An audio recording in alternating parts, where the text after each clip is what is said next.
Muito bom dia, amanhã de domingo, e o Viva Mais de hoje é especialmente para elas, nossas crianças. O programa desta semana está recheado de dicas e informação para garotada. Veja só, quando uma criança pode tomar banho sozinha? Já parou para pensar nisso? Imunodeficiência primária, você sabe o que é? Os detalhes na entrevista de hoje. Veja também, aprenda a fazer um jogo para divertir os pequenos, reaproveitando caixas de ovos e tampinhas descartáveis. No quadro Reutilize Mais, claro. E mais, uma garotinha esperta vai ensinar para você a receita de um bolo de banana funcional delicioso. Imperdível, viu? O Viva Mais especial das crianças está só começando.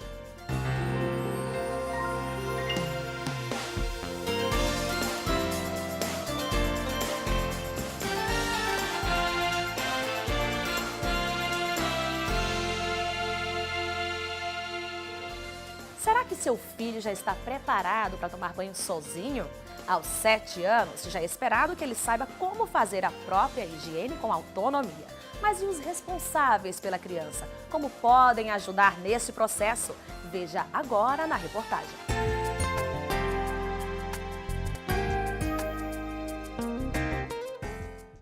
A hora do banho pode ser uma diversão para algumas crianças, mas para outras é totalmente ao contrário. Os papais podem ajudar para que o momento se torne prazeroso, contribuindo para o desenvolvimento da molecada. Cada criança tem seu ritmo de desenvolvimento e é muito importante estar respeitando isso também, né? Nem para não estar nem acelerando, né? Nem retardando o processo, nem super protegendo e querendo fazer as coisas pela criança, para também não impedir que ela se desenvolva. É no momento de higiene que os pais conseguem proporcionar um pouco de independência para a criança. Claro que o banho deve ser acompanhado pelos mais velhos. Afinal de contas, é preciso orientar a forma correta de fazer a limpeza. Nós já fazemos o banho como um hábito muito automático, já está implantado. A criança ainda está aprendendo, então naturalmente os erros são esperados. Então os pais precisam ter paciência, né? Precisam estar preparados para orientar, no caso de erros, orientar as partes que precisam ser limpas, higienizadas, né? Ficar atento a esses detalhes também. E naturalmente confiar na criança, né? Porque se o pai não confiar na capacidade da criança de fazer coisas sozinha, a criança também naturalmente não vai confiar na própria capacidade dela. Júlia tem 5 anos e desde os 3, a mãe Juliana já ensina sobre o que fazer no banho. A garotinha é tão esperta que fala como limpa o corpinho. Eu coloco o sabão no cabelo e o sabão no corpo.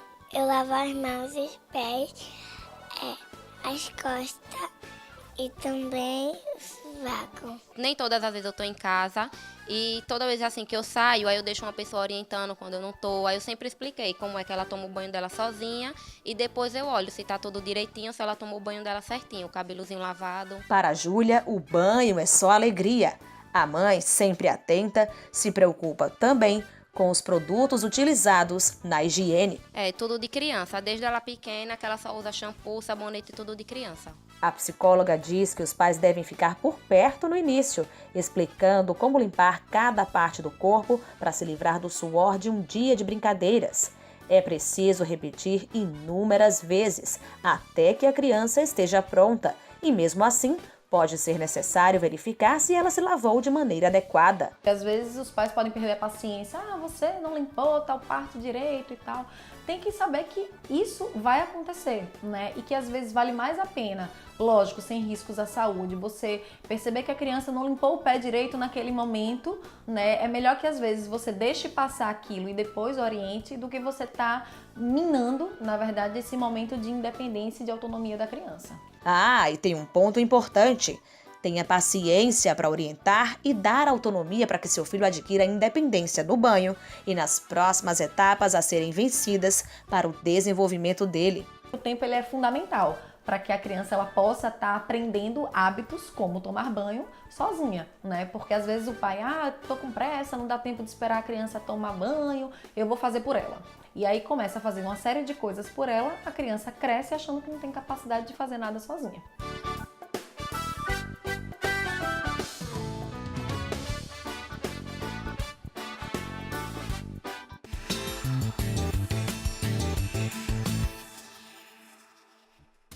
A vacina contra a Zika, desenvolvida pelo Instituto Evandro Chagas, vinculado ao Ministério da Saúde, apresentou resultados positivos nos testes em camundongos e macacos. A aplicação de uma única dose da vacina preveniu a transmissão da doença nos animais e, durante a gestação, o contágio de seus filhotes. É um dos mais avançados estudos para a oferta de uma futura vacina contra a doença, para proteger mulheres e crianças da microcefalia e outras alterações neurológicas causadas pelo vírus. A vacina está em fase de testes e agora vai partir para uma nova etapa de produção, avaliações e aprovações. Para produzir esta segunda etapa, o Brasil firmou parceria com os Estados Unidos. A expectativa é que a vacina esteja disponível para a população em até 2 anos, dependendo da evolução dos testes. Notícia maravilhosa, né? Vamos continuar aqui na torcida para dar tudo certo.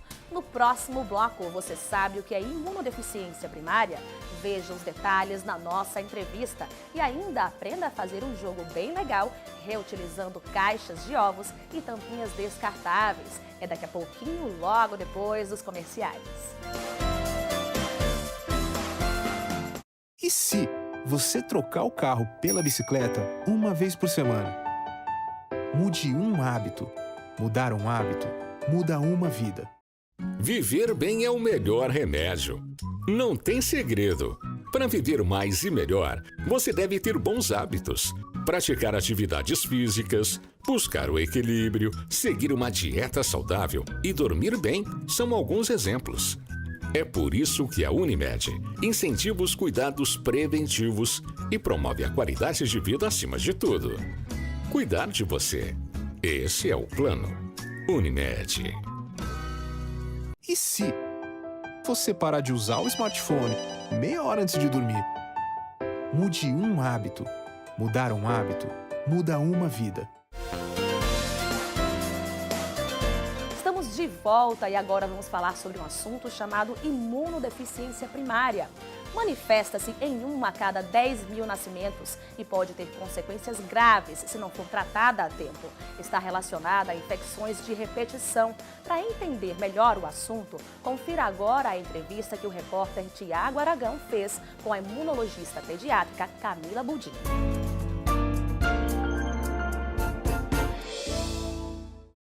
Olá! Você certamente já deve ter ouvido falar em imunodeficiência primária, mas não sabe do que se trata. Por isso nós estamos aqui com a doutora Camila Budin, ela que é alergista e imunologista pediátrica. Doutora Camila, seja bem-vinda ao nosso programa Viva Mais. Para a gente começar, do que se trata essa doença? As imunodeficiências primárias são um grupo de doenças genéticas, né? Ou seja, o paciente já nasce com elas, que se manifestam por infecções de repetição, maior tendência à autoimunidade, neoplasias, né? E acometem tanto a faixa etária pediátrica como os adultos também. A incidência varia, né? Nós temos as mais comuns, são as imunodeficiências que afetam a produção de anticorpos, que é o que a gente chama de imunidade humoral. Então essa é a mais comum. Vai se apresentar como? Com infecções de repetição, sinusite de repetição, pneumonia de repetição, às vezes infecções de pele, sempre infecções que fogem um pouco do habitual, certo? Infecções por agentes comuns, mas que necessitem de antibiótico venoso para se resolver, ou que você tem que internar o paciente, não aquela infecção mais leve, né? Vamos assim dizer. É o paciente que foge um pouquinho do que seria uma infecção normal, tanto em número de infecções como na gravidade. É verdade que quem possui esse diagnóstico é imune a qualquer tipo de antibiótico? Não, na verdade, o antibiótico ele sempre vai ser necessário. Na verdade, é um paciente que faz muito uso de antibiótico, né? Então, o que às vezes acontece é que você vai tendo que titular, às vezes, esses antibióticos com a potência mais alta. Não é que eles são imunes, não é que eles não têm o efeito do antibiótico, certo? Você usa o antibiótico, você trata as infecções. Não é essa a relação. O paciente é que não produz, né, a defesa dele, então ele adoece mais. Então é um paciente que vive internando, vive em pronto-socorro, né? Então são crianças que adoecem demais. Como é feito então esse diagnóstico? O diagnóstico ele é um pouco tardio ainda no nosso meio, né? Justamente por isso.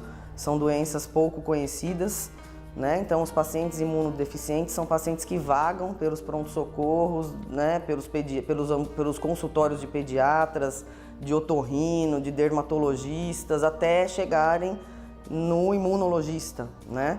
Então, o diagnóstico basicamente é isso. Se você for dividir na faixa etária até 1 ano de idade, você vai ter infecções precoces, né? Então, logo um lactente, 3 meses de idade, infecções de ouvido, que não é comum nessa faixa etária tão pequenininho, reações adversas a vacinas vivas, ou seja, a principal delas é a BCG. Então, paciente que faz abscesso, que faz disseminação de vacina da BCG ou rotavírus, evolui com vômito, com diarreia, certo? Ou seja, ele adoece por conta da vacina, né? E as infecções graves e de repetição. Esse é o quadro clínico do imunodeficiente. A doença não se manifesta apenas nos primeiros meses de vida, mas pode ser um pouco tardia, né? Quanto mais grave, né, e mais difícil até de você fazer o diagnóstico, pela questão dos custos dos exames, ela vai se manifestar mais precocemente. Então, é o que a gente chama de imunodeficiência combinada, né? Que é o paciente que tem a alteração tanto da imunidade celular como da imunidade humoral.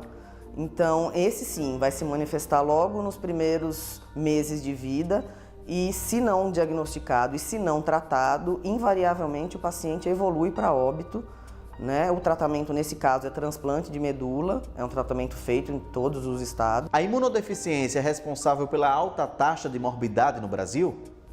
Porque a gente tem um subdiagnóstico, né? Então, os bebezinhos que evoluem para sepse, né, que é um estágio avançado de infecção, as crianças, 1 ano e pouco, que tem múltiplas internações, e em alguma dessas internações ela evolui mal e vai a óbito. Então, por que que essa criança fez isso, entendeu? A gente não tem esse diagnóstico fácil, porque são exames caros, né? Os pais não têm, às vezes, como fazer. Então, é uma doença ainda subdiagnosticada no país. É possível ter o diagnóstico no pré-natal ou nos primeiros exames de triagem após o nascimento do bebê? No pré-natal, você vai orientar a gestante caso ela já tenha um histórico, né, de filhos que tenham morrido em idade precoce, história de consanguinidade, ou seja, se os pais são primos, né? Então tudo isso você já levaria a uma orientação dessa gestante e uma orientação a não vacinar precocemente esse bebê, entendeu? Já seria uma forma preventiva. Você fala, vamos então investigar, né? E depois a gente libera a BCG para ele. Seria uma forma preventiva, né? Mas não que você teria um diagnóstico do bebê no pré-natal. É só depois que ele nasce, né? E nos primeiros dias de vida, assim, atualmente tem, né? Que eles estão tentando implementar isso aqui no país, que seria feito junto com o teste do pezinho, que seria instituído na triagem neonatal, mas ainda é um projeto a longo prazo que ainda está em estudo, né, de implantação. Explica pra gente quais são as formas de tratamento.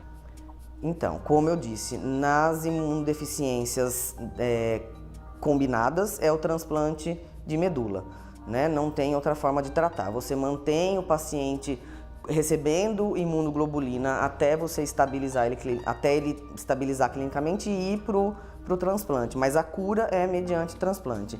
Nas outras imunodeficiências, que nem eu citei, que é a mais comum, que afeta a produção de anticorpos, você dá imunoglobulina venosa ou subcutânea, que hoje em dia também já existe no mercado.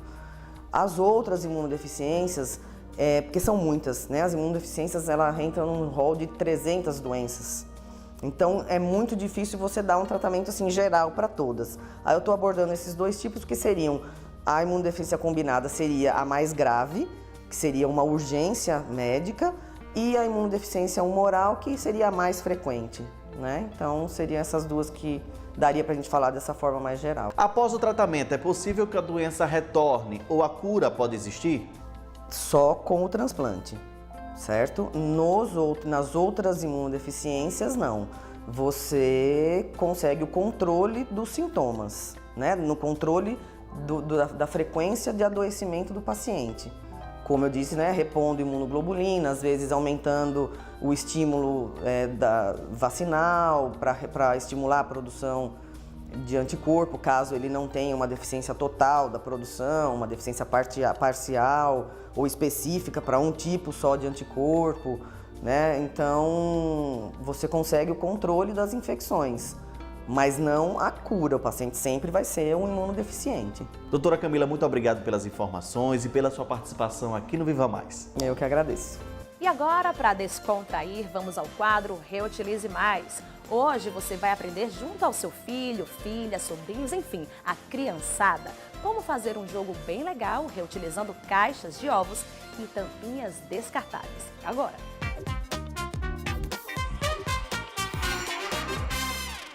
Olá pessoal, hoje o quadro Reutilize Mais, especial do Dia da Criança, vai trazer para vocês um brinquedo totalmente reciclável e as minhas crianças vão mostrar para vocês o que nós iremos precisar. Placa de ovos. Tinta colorida. Pincel.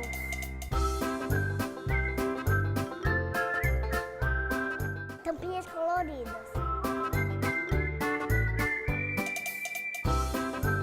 Caixinha de creme dental.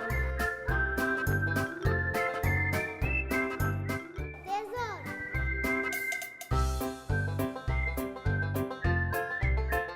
Cola de silicone. Vamos abrir a tinta para começar a pintar a placa de ovos. Escolhe um lado para poder pintar. Isso, vai pintando. Pinta toda a placa de ovos. Vai pintando. Isso. Com cuidado, né? Isso, bem devagarzinho. Trocaram as cores, agora nós vamos pintar a segunda faixa. Coloca a cor, a segunda faixa com a outra cor. Pinta com cuidado para não se sujarem, tá? Mais cor, Pedro. Mais tinta. Pois precisa preencher todos os espaços para ficar bem bonito, tá? Preencheu todos os espaços. Terminou? Pronto. Agora nós vamos fazer a troca de cores, tá certo? Vamos trocar as cores com a turminha de lá. Vamos trocar. Outra faixinha com a outra cor. Faixa por faixa. Sempre colorido, certo? Vamos trocar as cores com o coleguinha da frente. Vai lá, Pedro. Você fica com verde. E agora, Rafael fica com laranja.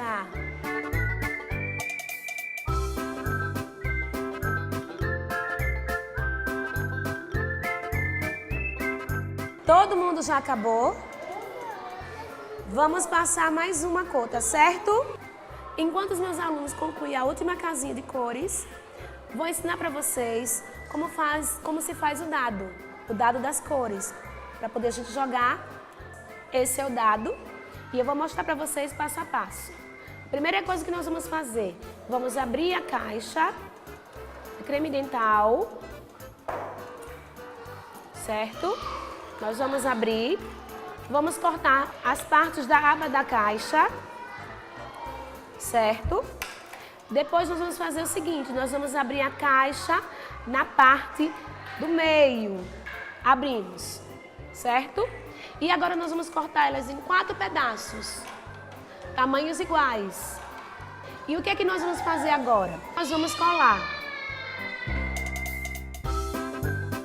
Colamos.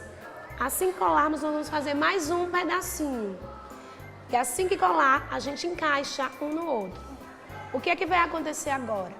Nós vamos pintar as partes para formar o dado de cores. A cor da sua preferência.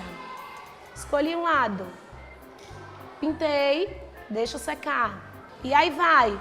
Depois que pintou, ela fica toda colorida dessa forma. Depois que nós pintamos as plaquinhas de ovos, fizemos os nossos dadinhos, agora nós vamos brincar.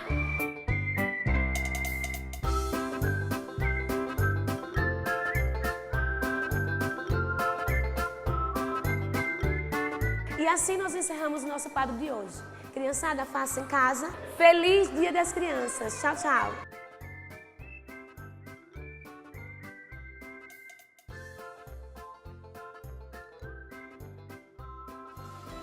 Bacana, né? Fácil de fazer, sustentável e a garotada vai adorar.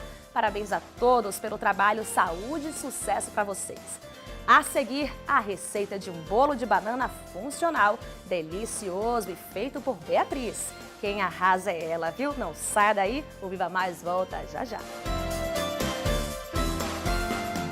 E se você trocar o carro pela bicicleta uma vez por semana?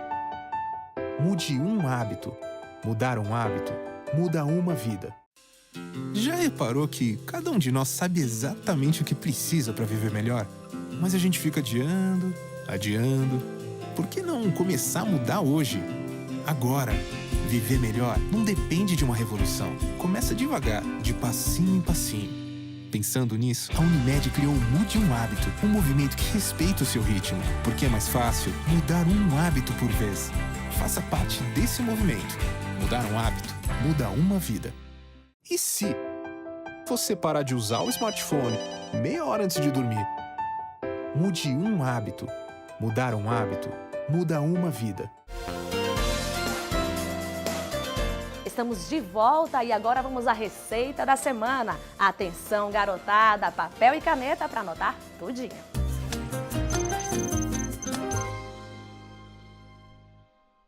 Olá pessoal, eu sou Beatriz Hereda e hoje eu vou ensinar uma receita de bolo de banana saudável especial para as crianças. Criançada, anota os ingredientes.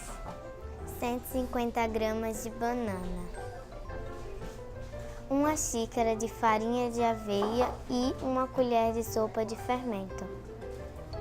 2 colheres de sopa de eritritol. Passas de chocolate a gosto. 2 ovos. Meia xícara de óleo de coco.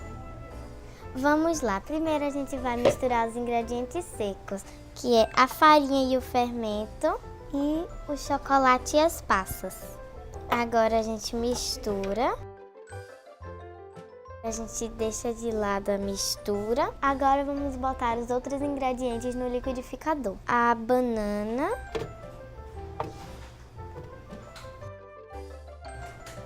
Os ovos. O eritritol. E o óleo de coco. Agora vamos bater os ingredientes.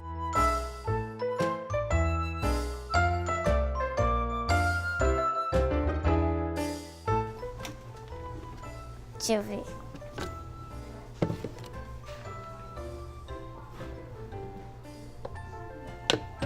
Bate mais um pouquinho agora.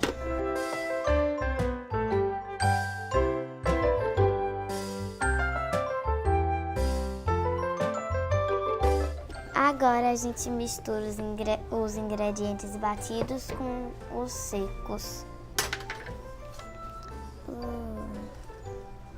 A gente mistura de baixo para cima. Vai ficar bem delicioso. Essa receita eu aprendi com minha mamãe, mas todo mundo pode fazer em casa. Se sua forminha for de silicone, não precisa untar, no caso da minha. Agora a gente vai decorar com rodelas de banana. Agora a gente coloca tudo em uma bandeja. Agora, como eu vou mexer no forno, eu vou chamar minha mamãe.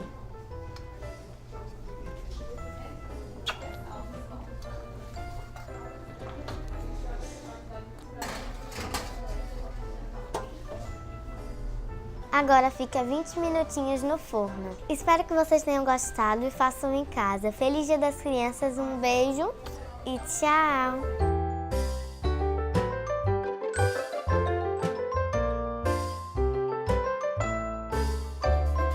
Viu só que legal? Simples, rápido, saudável, gostoso e feito com muito carinho. Está de parabéns, viu, Beatriz? Beijão pra você.